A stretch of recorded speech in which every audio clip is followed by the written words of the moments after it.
Top 20 Television Shows of the 1950s. Step into the world of 1950s TV, where unforgettable shows ruled the airwaves. From daring detectives to hilarious game shows, each program had its own twist. Let's dive into these iconic moments and uncover the hidden stories behind the shows that shaped a generation.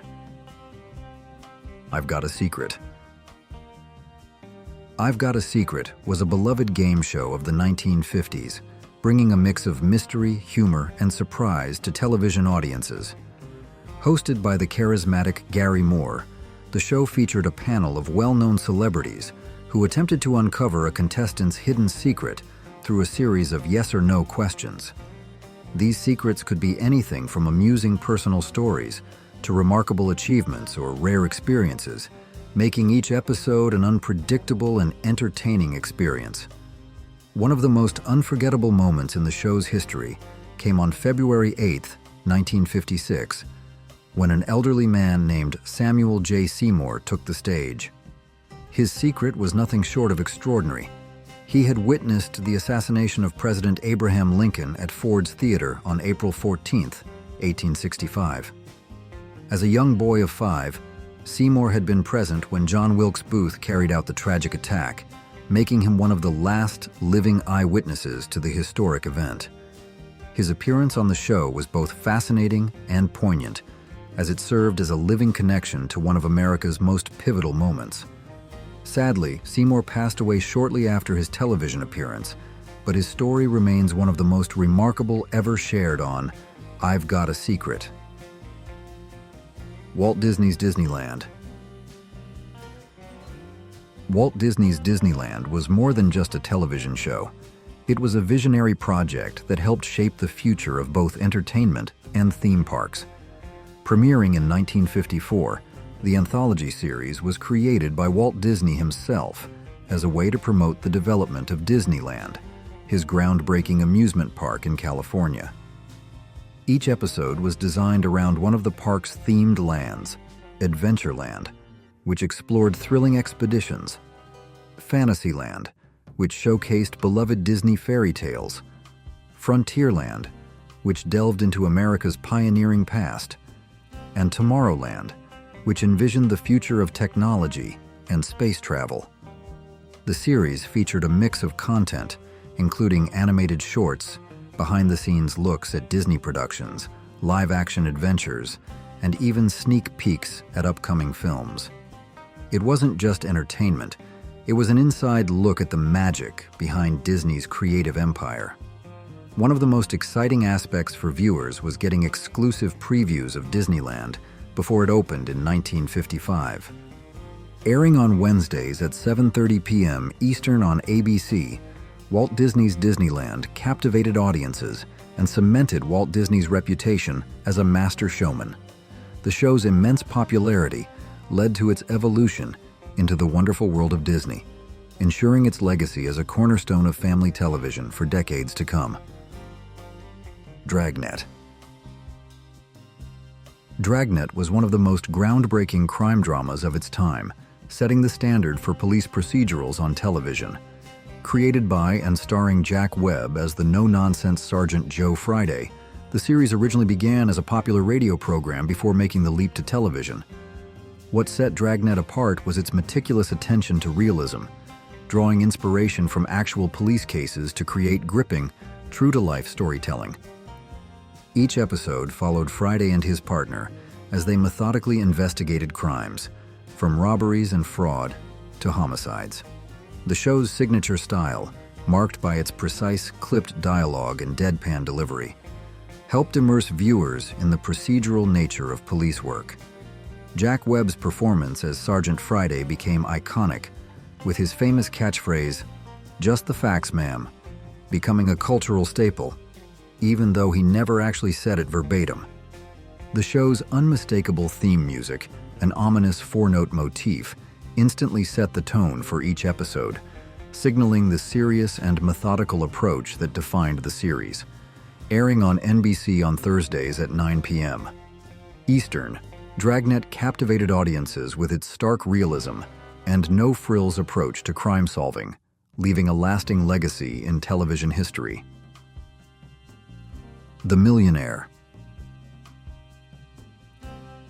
The Millionaire was a captivating and thought-provoking anthology series that aired in the 1950s, offering viewers a glimpse into the transformative power of unexpected wealth. The premise was simple, yet compelling. An anonymous billionaire, John Beresford Tipton, would select an ordinary person each week to receive an astonishing gift of $1 million, an unimaginable fortune at the time. The show followed the life-changing consequences of this windfall, exploring how each recipient handled their newfound riches and the unexpected challenges that often came with it. Unlike typical game shows or reality programs, The Millionaire was entirely scripted, with each episode presenting a self-contained drama. Viewers never saw Tipton himself, only his trusted executive secretary, Michael Anthony, who personally delivered the life-altering checks. Some beneficiaries found happiness and success, using the money wisely to fulfill their dreams, while others discovered that sudden wealth brought unforeseen troubles, from greed and jealousy to personal turmoil.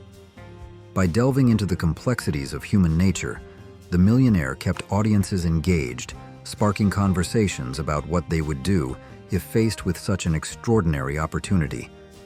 The show's unique premise and emotional storytelling made it a standout series of its time, leaving a lasting impression on television history. You Bet Your Life. You Bet Your Life was far more than just a quiz show. It was a comedy masterpiece, thanks to the quick wit and sharp tongue of its legendary host, Groucho Marx. Premiering in the 1950s, the show put a unique spin on the traditional game show format by blending humor with trivia. While contestants competed for cash prizes by answering questions, the real attraction was Groucho's spontaneous ad-libs and razor-sharp banter. His ability to turn even the simplest conversation into a hilarious exchange kept audiences entertained week after week. One of the show's most famous gimmicks was the secret word. Before each episode, a word was chosen, and if a contestant happened to say it during their conversation, a comical toy duck, complete with Groucho-style glasses and a mustache, would descend from above, awarding them an instant $100. This quirky addition added an element of surprise and gave Groucho even more material for his legendary wisecracks. Airing on Thursdays at 8 p.m. Eastern on NBC, You Bet Your Life stood out from other quiz shows of its era by prioritizing entertainment over competition. Groucho's effortless charm and quick-thinking humor made the series a beloved staple of 1950s television, cementing its place in TV history. Who was your favorite TV star of the 1950s?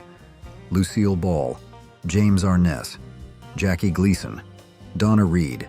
Please leave your answer in the comments below. December Bride. December Bride was a delightful sitcom that brought warmth, humor, and a touch of romance to 1950s television audiences. The show centered around Lily Ruskin, a spirited and independent widow who lived with her daughter and son-in-law. Though her well-meaning friends were constantly trying to find her a new husband, Lily had other ideas. She was far more interested in enjoying life on her own terms rather than rushing into another marriage. Much of the show's comedy stemmed from Lily's witty exchanges with her close friend, Hilda Crocker, a lovable busybody who always had an opinion on Lily's love life. Adding to the laughs was their neighbor, Pete Porter, a man who never missed an opportunity to complain about his never-seen wife, Gladys. Pete became such a fan favorite that he later starred in his own spin-off, Pete and Gladys. Airing on Mondays at 9:30 p.m. Eastern on CBS, December Bride was a refreshing take on family sitcoms, offering a charming mix of lighthearted humor and relatable characters. Lily Ruskin's refusal to conform to societal expectations made her a standout character, and the show's clever writing and lovable cast ensured its place as a classic in early television history. The Jack Benny Program. The Jack Benny program was a groundbreaking television series that masterfully blended elements of sitcom, variety show, and sharp satire. Starring the legendary Jack Benny, the show featured him playing an exaggerated version of himself, a miserly, vain, yet somehow lovable entertainer who was always just a little too confident in his own talents. His deadpan delivery, impeccable comedic timing, and self-deprecating humor made him one of the most enduring figures in early television. Unlike traditional variety shows that relied heavily on music and guest stars, the Jack Benny program stood out for its clever writing and long-running gags. Recurring jokes about Benny's age, perpetually 39, his extreme thriftiness, and his hilariously off-key violin playing became signature elements that audiences eagerly anticipated. Though the show often featured musical performances and celebrity guests, its real appeal lay in its satirical take on show business, with Benny frequently poking fun at Hollywood's eccentricities.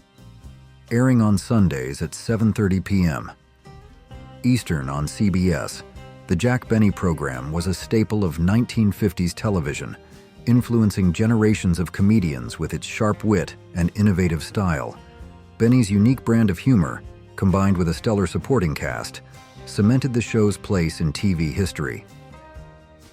The Ed Sullivan Show.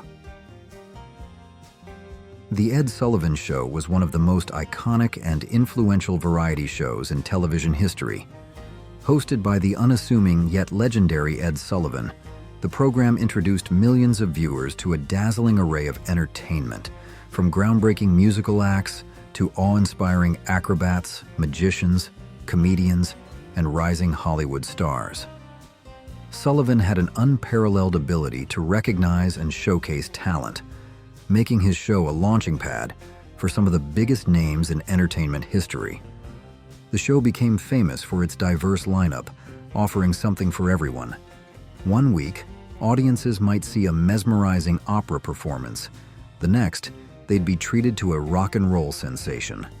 The Beatles' historic American debut on The Ed Sullivan Show in 1964 is one of the most famous moments in television, drawing a record-breaking audience and forever changing the music industry. Legendary performers like Elvis Presley, the Supremes, the Rolling Stones, and even comedians like Richard Pryor all graced Sullivan's stage, solidifying the show's reputation as a must-watch event. Airing on Sundays at 8 p.m. Eastern on CBS, The Ed Sullivan Show was more than just a variety program. It was a cultural institution that shaped the entertainment landscape for over 2 decades. I Love Lucy. I Love Lucy was a groundbreaking sitcom that set the standard for television comedy. Starring Lucille Ball as the lovable but mischievous Lucy Ricardo and Desi Arnaz as her patient yet exasperated husband, Ricky, the show delivered a perfect blend of slapstick humor, witty dialogue, and heartfelt moments. Alongside their best friends and landlords, Fred and Ethel Mertz, played by William Frawley and Vivian Vance, the Ricardos found themselves in one hilarious misadventure after another. Season 5 of I Love Lucy kicked off with the gang still in Hollywood, where Lucy's obsession with meeting movie stars led to unforgettable comedic moments. In the season's first episode, she and Ethel attempt to steal John Wayne's footprints from Grauman's Chinese theater, resulting in classic Lucy-style chaos. After their Hollywood adventures, the Ricardos and Mertzes return to New York, but the excitement doesn't stop there. Ricky is offered the opportunity to tour Europe, and naturally, Lucy and Ethel find plenty of ways to turn their travels into comedic gold, from mishaps with luggage to cultural mix-ups. Airing on Mondays at 9 p.m. Eastern on CBS, I Love Lucy was more than just a sitcom, it was a cultural phenomenon.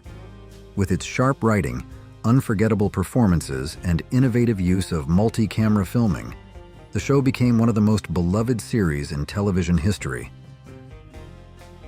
$64,000 question. The $64,000 question was one of the most thrilling and widely watched quiz shows of the 1950s, drawing in millions of viewers each week with its high-stakes format. Hosted by Hal March, the show challenged contestants with increasingly difficult trivia questions, with the ultimate goal of winning the grand prize, an astonishing $64,000, a life-changing sum at the time. Contestants specialized in specific categories, from history to science to popular culture, and their knowledge was put to the test in front of a captivated audience. Adding to the drama, the show was famous for its suspenseful atmosphere, complete with dramatic lighting, intense pauses, and tension-building music that heightened the stakes.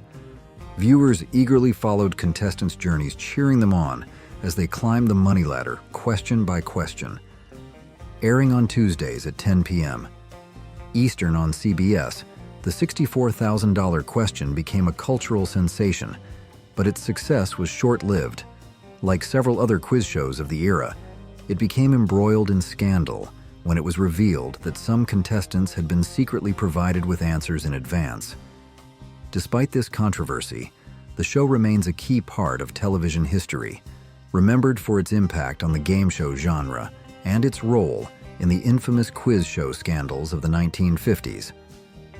Which of these classic TV shows brings back the best memories for you? Share your favorite moments.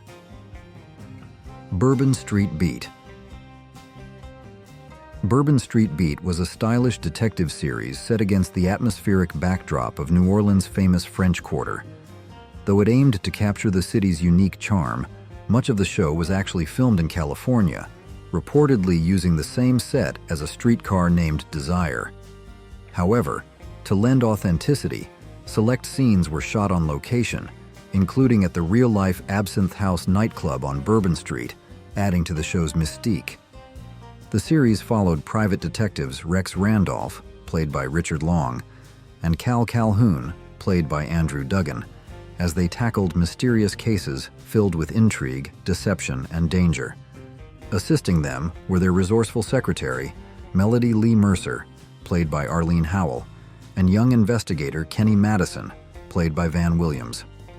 Together, they unraveled complex crimes, encountering jazz musicians, high society figures, and shadowy criminals in the lively and often unpredictable streets of New Orleans. Premiering on ABC, Bourbon Street Beat aired for just one season, but it wasn't the end for some of its characters. Rex Randolph later transitioned to 77 Sunset Strip, another popular detective series of the era, giving his character a second life in television's golden age of crime dramas.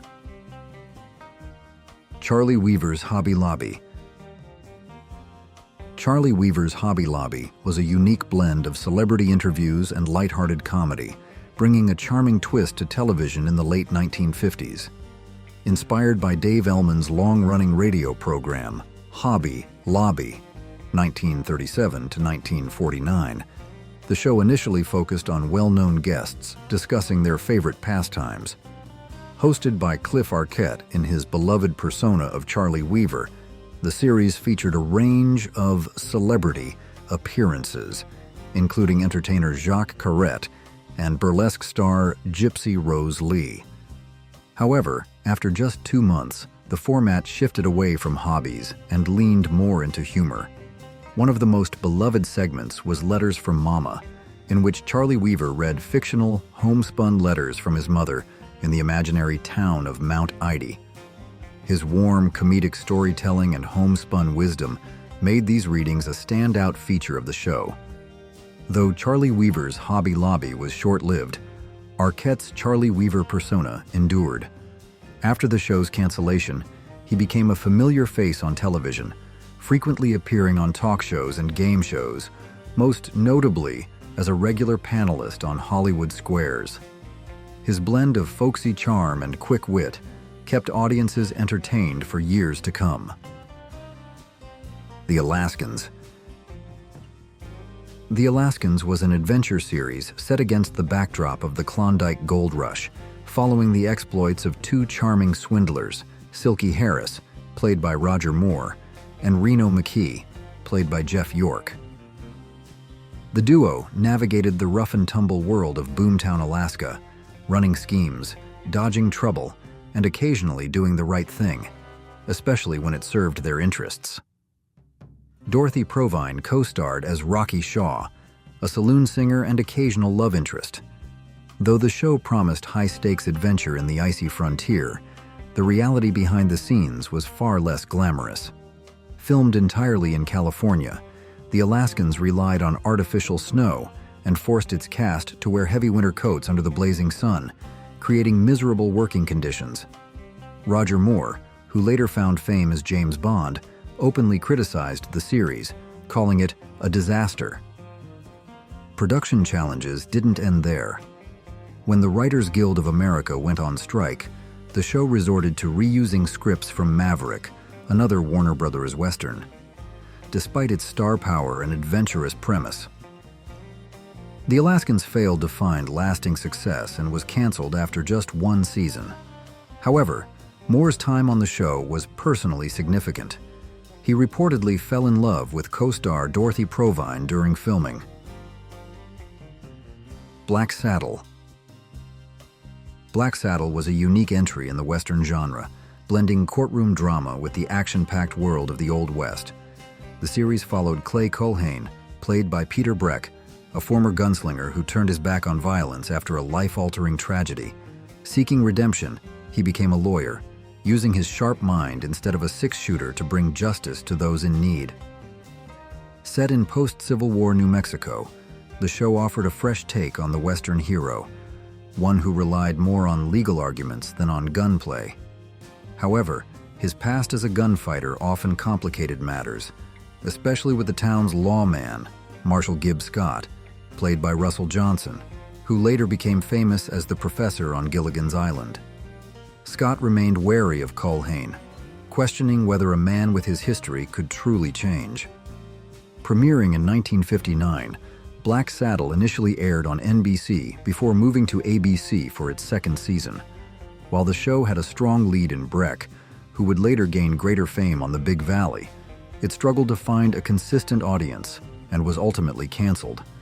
Still, its unique premise and engaging character dynamics set it apart from many of its Western contemporaries. Dick Clark's World of Talent. Dick Clark's World of Talent was a short-lived variety show that showcased young performers aiming for their big break. Hosted by the legendary Dick Clark, who was already a household name thanks to American Bandstand, the show sought to capture the excitement of discovering fresh talent. It featured singers, dancers, musicians, and other entertainers, all competing for recognition in an era before modern talent competitions like American Idol, or America's Got Talent. The judging panel included comedian Jack E. Leonard as a permanent judge, adding humor and personality to the critiques. Unlike later talent shows with high-stakes eliminations and dramatic tension, World of Talent had a more straightforward format, simply highlighting promising performers without intense competition. Premiering in September 1959, the series had potential, especially with Clark's star power, but it failed to capture a lasting audience. After just 13 episodes, the show was canceled, disappearing from the airwaves almost as quickly as it arrived. Despite its brief run, Dick Clark's World of Talent was an early example of the talent showcase format that would later become a staple of television entertainment. Which theme song from these classic shows is still stuck in your head today? Johnny Staccato. Johnny Staccato was a unique blend of crime noir and jazz culture, starring John Cassavetes as the title character. Staccato was a jazz pianist who moonlighted as a private detective, solving cases in the smoky, beatnik-filled clubs of Greenwich Village. The show stood out for its moody, atmospheric storytelling, often backed by a dynamic jazz soundtrack that heightened the tension and style of each episode. Unlike typical detectives of the era, Staccato was a man of both intellect and action, navigating the criminal underworld while maintaining a connection to the city's thriving music scene. His investigations often took him into the dark corners of New York's artistic subcultures, where he encountered poets, musicians, and criminals alike. Cassavetes' intense performance brought a raw, realistic edge to the role, foreshadowing the naturalistic style he would later develop as a filmmaker. Premiering in 1959 on NBC, Johnny Staccato had a distinctive tone, but it struggled to find a mainstream audience. Despite critical praise and its stylish execution, the series lasted just one season. Still, it remains a cult favorite among fans of noir television, remembered for its cool jazz aesthetic and Cassavetes' charismatic presence. Philip Marlowe. The 1959 Philip Marlowe television series brought Raymond Chandler's iconic hard-boiled detective to life, with Philip Carey stepping into the role of the sharp-witted private eye. Unlike many detective shows of the era, this adaptation had a unique approach. It presented viewers with the same clues that Marlowe uncovered, inviting them to piece together the mystery alongside him. This interactive storytelling element set the series apart, making it more than just a standard crime procedural. Set in Los Angeles, the series captured the gritty, noir-inspired world of Chandler's novels, with Marlowe navigating a city filled with shady criminals, femme fatale, and corrupt officials. Carey's portrayal of Marlowe leaned into the detective's tough, no-nonsense demeanor, but he also brought a sense of charm and intelligence to the character. Despite its intriguing format and strong lead performance, Philip Marlowe struggled to compete against The Red Skelton Show, a hugely popular comedy variety program airing at the same time. As a result, the series was canceled after just one season. While short-lived, the show remains a noteworthy attempt to bring Chandler's legendary detective to television in a fresh and engaging way. The Betty Hutton Show. The Betty Hutton Show was a light-hearted sitcom that showcased the comedic talents of Betty Hutton, a Hollywood star known for her high-energy performances. Hutton played Goldie, a lively and kind-hearted showgirl who suddenly finds herself in an unexpected situation. She inherits a staggering $6 million, and along with it, the responsibility of raising 3 teenage children. This drastic shift from her carefree showbiz lifestyle to sudden motherhood became the core of the show's comedic and heartfelt moments.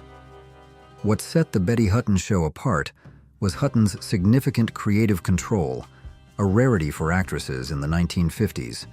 She was deeply involved in shaping her character and the show's direction, ensuring that her signature blend of humor and warmth shined through in every episode. However, despite her star power and the unique premise, the series struggled to compete with the well-established The Donna Reed Show, a family sitcom that already had a loyal audience. After just one season, The Betty Hutton Show was canceled, marking a brief but memorable chapter in television history. While short-lived, it remains a fascinating example of a mid-century sitcom led by a strong female star determined to make her mark on the small screen. The Man from Black Hawk. The Man from Black Hawk was a unique twist on the traditional Western, blending crime investigation with frontier adventure. Starring Robert Rockwell as Sam Logan, the series followed an insurance investigator who roamed the country, verifying claims and uncovering fraud. Unlike the usual lawmen or outlaws of the genre, Logan was a different kind of hero, one who relied on intelligence, resourcefulness, and even disguises to solve cases rather than just a quick draw. What set The Man from Black Hawk apart was its commitment to realism. The producers dug into historical newspapers and real-life insurance claims for story inspiration, ensuring that the cases Logan tackled had a believable edge. Each episode presented a new mystery, keeping audiences engaged with a mix of suspense, action, and detective work. Despite its fresh take on the Western format, the series faced stiff competition in the crowded television landscape of the late 1950s. After just one season, The Man from Black Hawk was canceled, but it remains a fascinating example of how classic TV experimented with blending genres to create something new and engaging. Jefferson Drum. Jefferson Drum was a Western series with a unique perspective, shifting the focus away from lawmen and outlaws to a crusading newspaper editor determined to uncover the truth. Starring Jeff Richards in the title role, the show followed a fearless journalist running a frontier newspaper in the rugged West. Unlike the usual Western heroes who relied on their guns, Drum wielded his pen as a weapon for justice, exposing corruption and standing up to those who sought to suppress the truth. Each episode saw Drum investigating the hidden forces shaping his town: crooked politicians, ruthless landowners, and dangerous criminals who preferred their secrets remain buried. His relentless pursuit of justice often put him in conflict with powerful enemies who would stop at nothing to silence him. However, when persuasion and investigative skills weren't enough, Drum wasn't afraid to defend himself with a revolver. The show balanced action with thought-provoking themes about the role of journalism in shaping public opinion.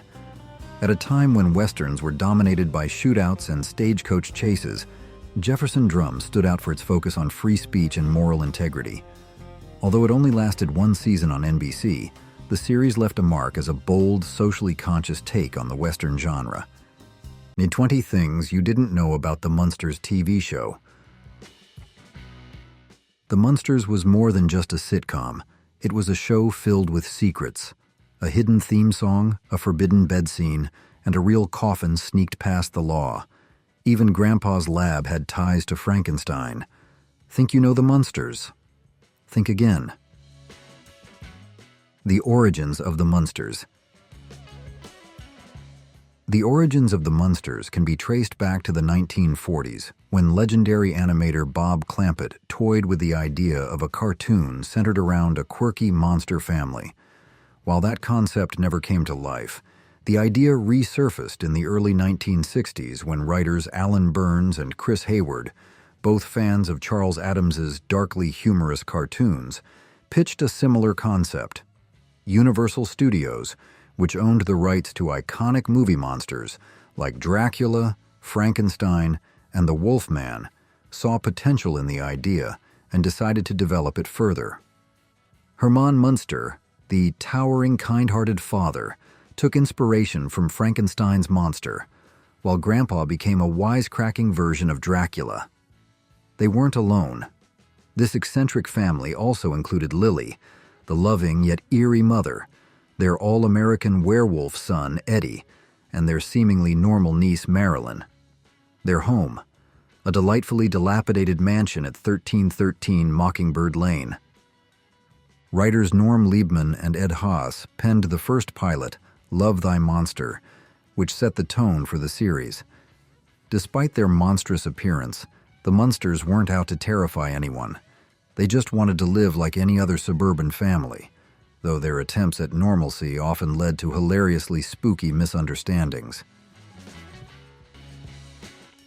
The connection between Grandpa and Frankenstein's labs. One of the most visually striking sets in classic horror cinema is Dr. Frankenstein's laboratory from the 1931 film Frankenstein. The eerie, electrified setting, with its towering equipment, buzzing machines, and crackling Tesla coils, became the gold standard for mad scientist lairs. The mastermind behind this legendary set was Kenneth Strickfaden, a pioneering special effects artist who worked on over 100 films. Strickfaden's influence didn't end with Frankenstein. Decades later, he brought his signature style to the Munsters, where he served as the head of the special effects team. He designed Grandpa's laboratory, filling it with the same type of vintage electrical devices and scientific contraptions seen in Frankenstein. In fact, many of the props in Grandpa's lab were either replicas or actual pieces from the original 1931 film. This connection wasn't just a fun Easter egg, it was a direct link between the Munsters and the horror films that inspired its characters. Herman Munster was already a comedic take on Frankenstein's monster, so it was only fitting that Grandpa's lab paid tribute to the film that started it all. Mel Blanc was the voice of the Raven. One of the charming and quirky details in the Munsters was the cuckoo clock in the family's living room. But instead of a traditional cuckoo bird, a wisecracking raven would pop out, often exclaiming, "Nevermore." a nod to Edgar Allan Poe's famous poem, The Raven. The voice behind this mischievous bird was none other than Mel Blanc, the legendary voice actor known as the Man of 1,000 Voices.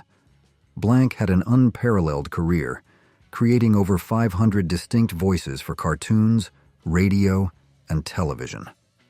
His iconic roles included Bugs Bunny, Daffy Duck, Porky Pig, Barney Rubble, Mr. Spacely, and even Granny. A real-life 1313 Mockingbird Lane. Charles and Sandra McKee of Waxahachie, Texas, took their love for the Munsters to the next level by building a near-exact replica of the iconic Munster Mansion.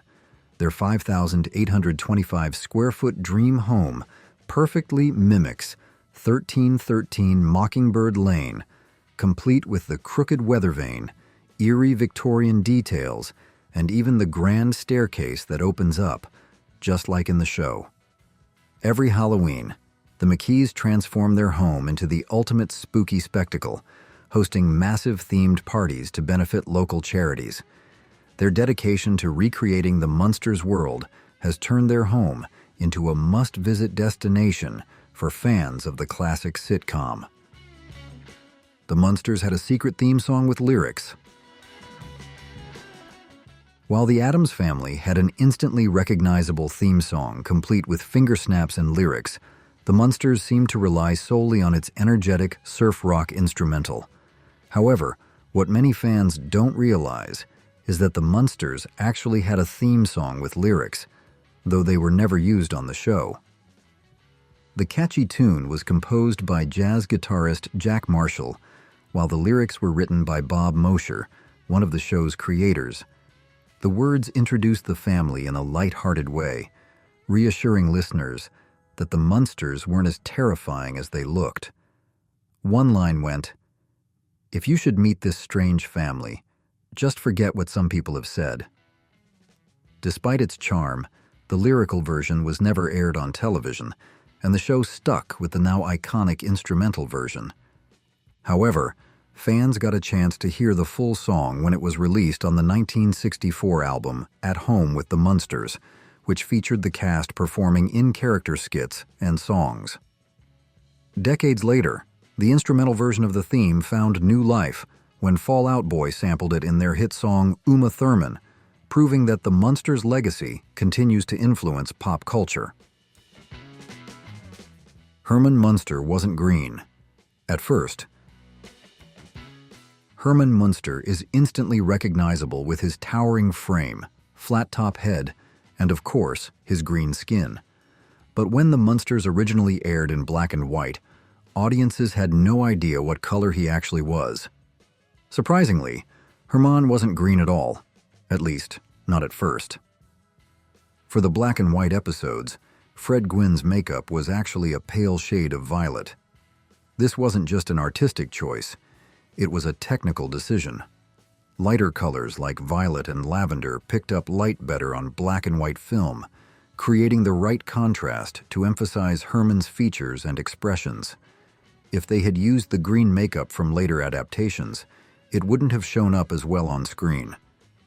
It wasn't until the Munsters made the leap to color films, like Munster, Go Home, 1966, that Herman's skin was officially given the now iconic green hue.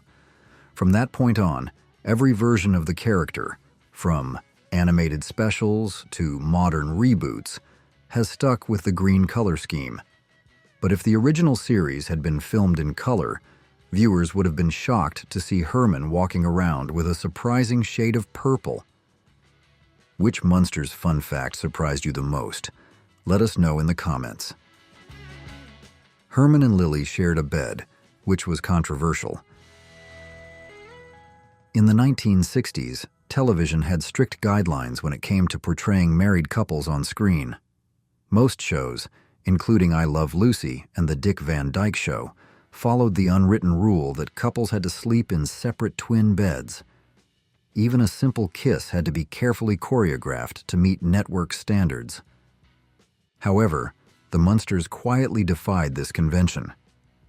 Unlike most sitcom couples of the era, Herman and Lily Munster were shown sharing a bed, a detail that, while seemingly innocent by today's standards, was considered mildly controversial at the time.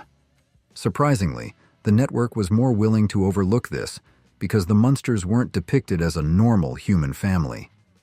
Their monstrous appearances, with Herman resembling Frankenstein's monster and Lily having vampiric traits, actually made them less subject to traditional TV restrictions.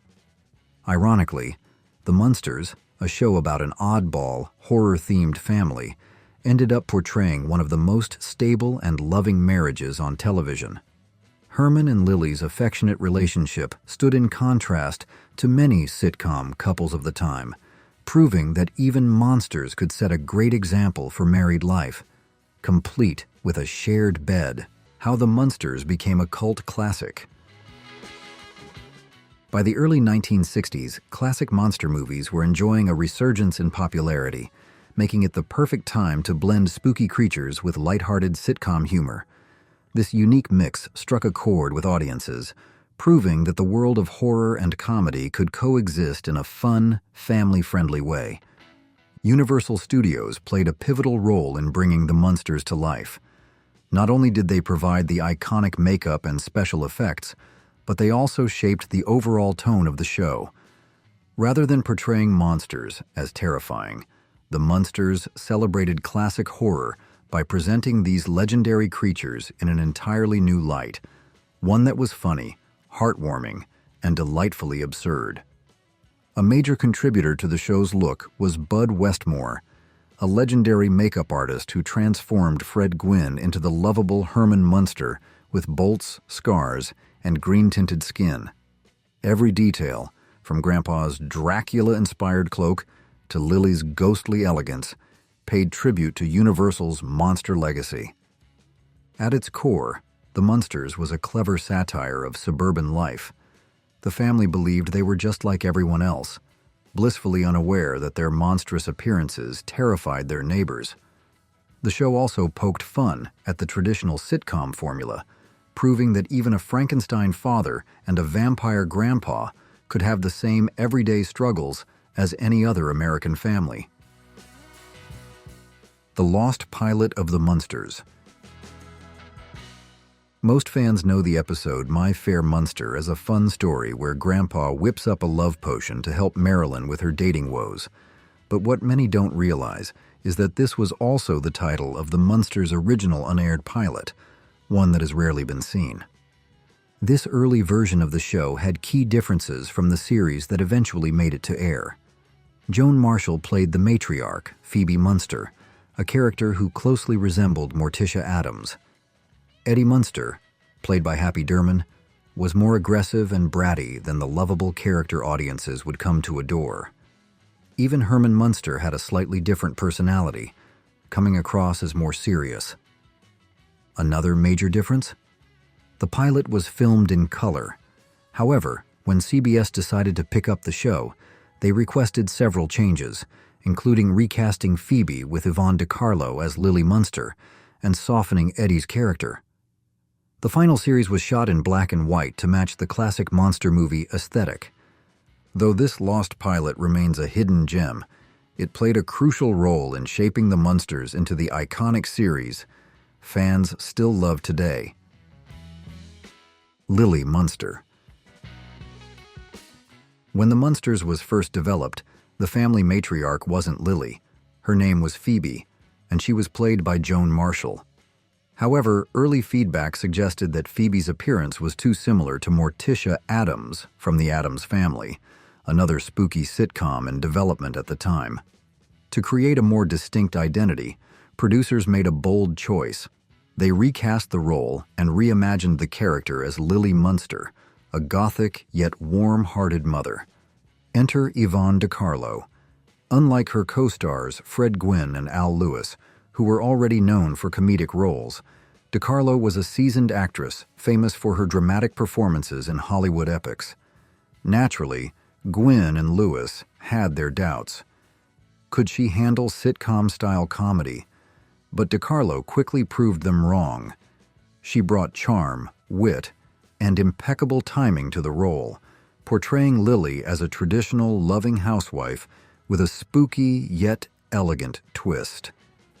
With her flowing dark hair, striking features, and signature bat-shaped necklace, Lily became an iconic part of the Munsters.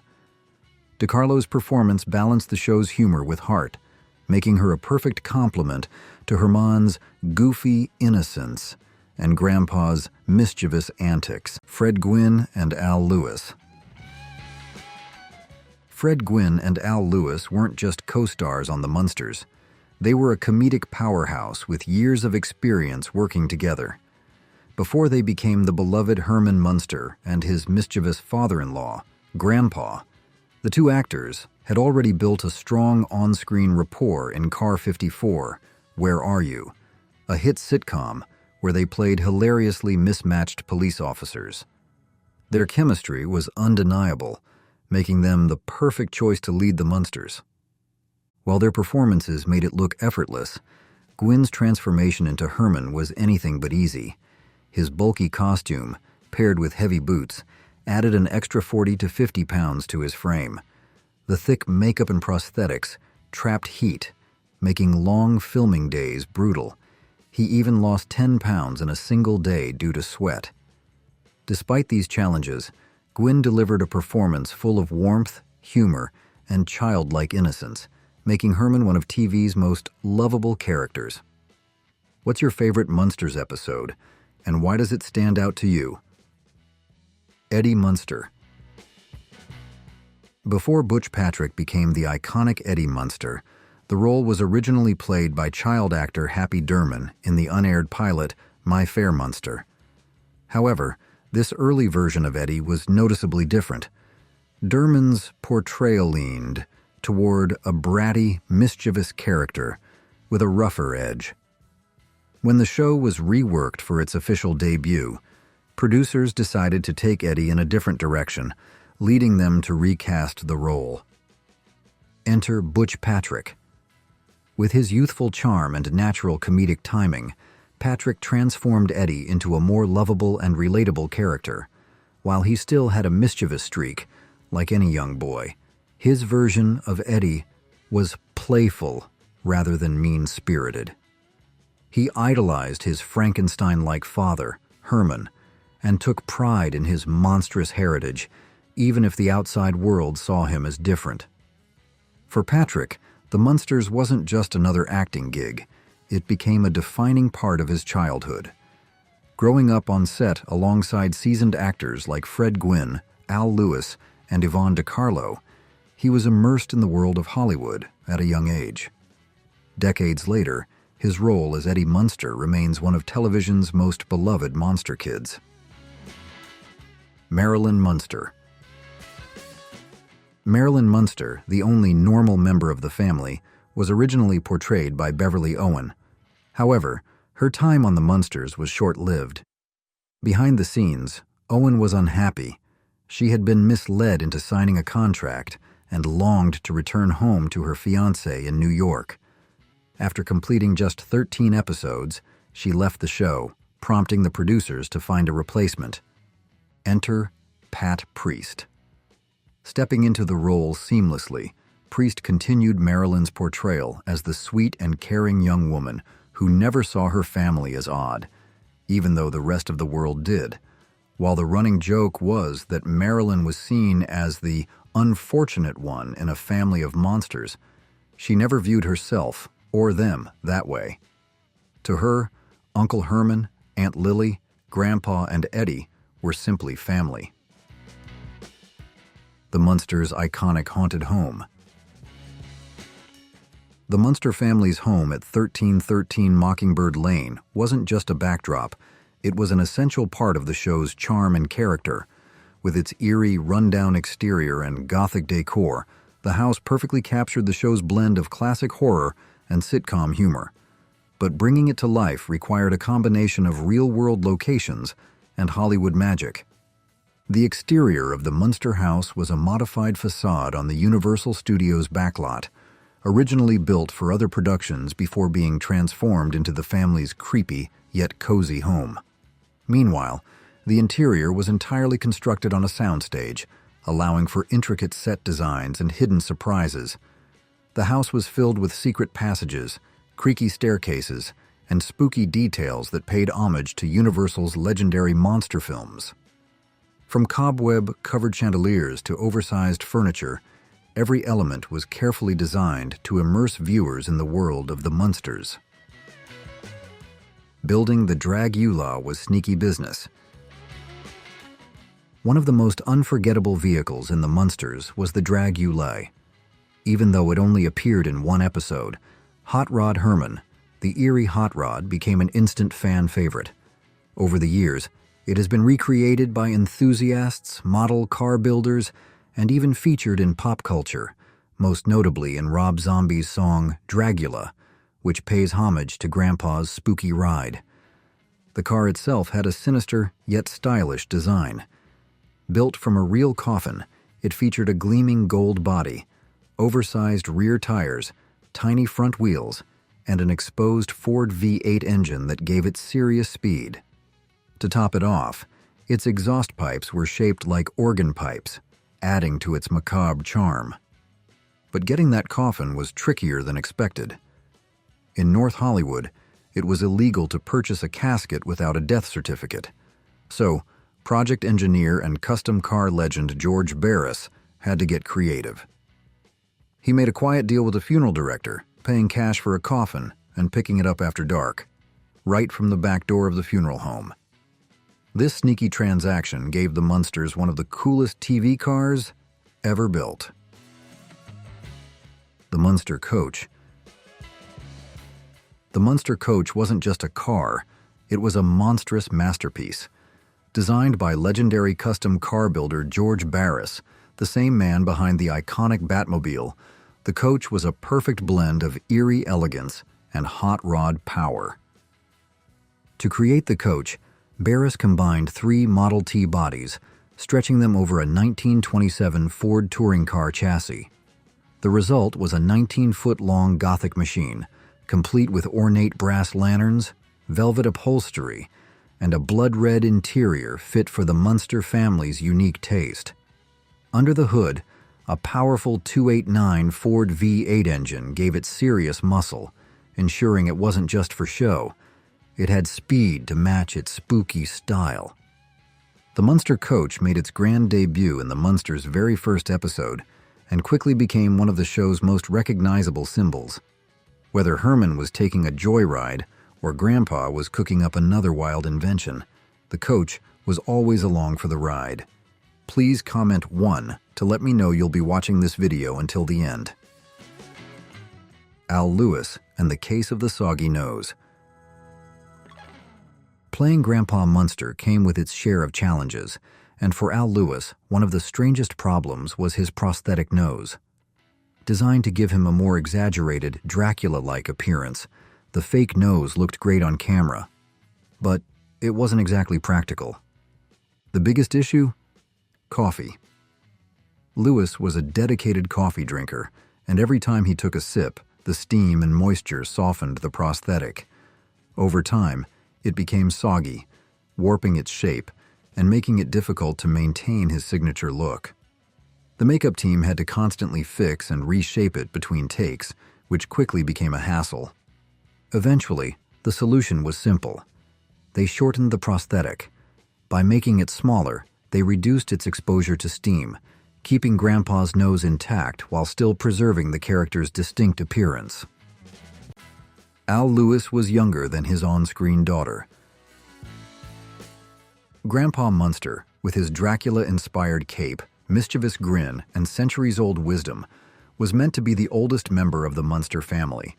However, in a surprising twist, Al Lewis, the actor who played Grandpa, was actually younger than Yvonne DiCarlo, who portrayed his daughter, Lily Munster. Lewis was born in 1923, while DiCarlo was born a year earlier, in 1922. Despite this, Lewis convincingly played the role of an elderly vampire patriarch, thanks to skillful makeup, carefully styled hair, and a knack for playing characters older than himself. His exaggerated mannerisms, deep cackle, and hunched posture helped sell the illusion that Grandpa was far older than his actual years. After all, the character was supposed to be over 400 years old. This fun behind-the-scenes fact showcases the magic of Hollywood. With the right combination of makeup, costuming, and acting talent, Lewis made audiences believe he was the wise, and occasionally cranky, elder of the Munster family. The Munsters and the Message of Acceptance. While The Munsters was filled with laughs and goofy monster antics, it also carried an underlying message of acceptance and understanding. One of the best examples of this was the episode Operation Herman, which used humor to highlight how the Munsters just wanted to fit in, despite their unusual appearances. In this episode, Eddie Munster has to undergo a routine tonsillectomy, and Herman, being the caring father he is, wants to visit him in the hospital. However, things don't go as planned. The moment Herman arrives, his Frankenstein-like appearance sends hospital staff into a panic. It's a classic case of the Munsters playing with the idea that despite their monstrous looks, they are just a normal, loving family. The episode also pokes fun at traditional sitcom tropes. At one point, when Lily suggests Herman have a heart-to-heart with Eddie about his fears, Herman jokes that those talks are usually reserved for Donna Reed, a nod to the perfect, idealized families seen in other TV shows of the era. Unlike those polished sitcoms, the Munsters embraced their quirks, proving that being different wasn't something to be ashamed of. It was something to be celebrated. In My Fair Munster, a neighbor expresses concern about the Munsters moving into the neighborhood, treating them as outsiders before even getting to know them. It's a satirical take on real-world prejudice, showing how people can judge others based on appearances alone. Another example is Monster Masquerade, where Marilyn Munster faces rejection, not for who she is, but because of her family. Marilyn, the only normal-looking member of the household, is constantly reassured by her family that she's just as wonderful as they are, even though the outside world sees them as strange. When her boyfriend's parents refuse to accept her because of her monstrous relatives, it's a clear commentary on how superficial judgments can stand in the way of genuine relationships. By weaving these themes into its storytelling, The Munsters wasn't just a monster comedy. It was a show about belonging, family, and embracing what makes you unique. The Heart of the Munsters, a lesson in self-worth. While The Munsters was packed with comedic moments and monster-themed hijinks, it also delivered heartfelt messages about self-acceptance and inner worth. One of the most touching moments in the series comes from the episode Eddie's Nickname, when Eddie struggles with being teased. Like many kids, Eddie faces ridicule from his peers, and it shakes his confidence. Feeling different and out of place, he turns to his father for guidance. Herman, in one of his most profound and fatherly moments, tells Eddie, "It doesn't matter what you look like. What matters is the size of your heart." It's a simple yet powerful lesson, reminding Eddie and viewers that true value isn't found in appearances, but in kindness, love, and character. This moment encapsulates the deeper message of the Munsters. Though they looked like creatures from a horror movie, their actions, morals, and love for one another showed what real humanity is all about. In a world that often judges based on surface-level differences, the Munsters delivered a lesson that still resonates today. Who you are inside is what truly counts. The Munsters' rise to TV stardom. When the Munsters debuted in 1964, audiences quickly embraced its blend of classic monster nostalgia and wholesome family comedy. The show offered something fresh, an unconventional yet lovable family that turned traditional sitcom tropes on their head. By the end of its first season, the Munsters had become one of the most watched programs on television. Its success didn't go unnoticed. In 1965, the series earned a prestigious Golden Globe nomination for Best Television Series, a testament to its widespread appeal. Though it lasted only 2 seasons, the Munsters left a lasting legacy, continuing to capture the hearts of new generations through reruns and home video releases. Decades later, its impact was officially recognized when the show received multiple TV Land Awards, celebrating its enduring popularity and cultural significance. From its unique characters to its timeless humor, the Munsters proved that a family of monsters could be just as warm and relatable as any sitcom household. Its legacy lives on, proving that some TV classics never fade. They only grow stronger with time. The end of the Munsters. By early 1966, The Munsters was still a beloved show, but television was changing. In January, ABC introduced Batman, a flashy, action-packed series filled with campy humor and colorful visuals. Audiences, especially younger viewers, were drawn to its high-energy storytelling, and as a result, The Munsters' ratings took a hit. As viewership declined, CBS made a difficult decision. In May 1966, The Munsters was officially canceled, making way for Gunsmoke, a long-running Western drama that continued to dominate primetime television. Though its run was short, The Munsters left a lasting mark on pop culture. The show's unique blend of classic monster movie aesthetics and family sitcom charm kept it alive in reruns for decades. While its time in the spotlight ended in 1966, its legacy endured, inspiring spin-offs, films, and a dedicated fan base that still celebrates the monster family of 1313 Mockingbird Lane. The Munsters' legacy. Even though The Munsters ended in 1966, its legacy never faded. The show lived on through reruns, introducing new generations to the lovable monster family. Over the years, Hollywood made several attempts to bring them back, in fresh ways. Just 2 years after the series ended, Munster Go Home, 1966, hit the big screen. For the first time, fans saw the Munsters in full color, making their spooky charm even more vibrant. More made-for-TV movies followed, keeping the family's adventures alive. In 1988, The Munsters Today brought a new chapter to the story. This sequel series ran until 1991, proving that audiences still had a place in their hearts for Herman, Lily, and the gang. Attempts to reboot the franchise continued. Some projects stalled, while others saw the light of day. The most recent was Rob Zombie's 2022 The Munsters film, which leaned into campy humor, embracing the show's over-the-top charm. From TV to film, The Munsters remains a beloved part of pop culture. Whether through classic episodes or modern reimaginings, the family at 1313 Mockingbird Lane continues to entertain. Did we miss one of your favorite classic shows? Let us know in the comments. If you enjoyed this trip down memory lane, be sure to check out more videos in this series. Don't forget to subscribe and share. Who remembers? With friends who love nostalgia. Thanks for watching, and see you next time.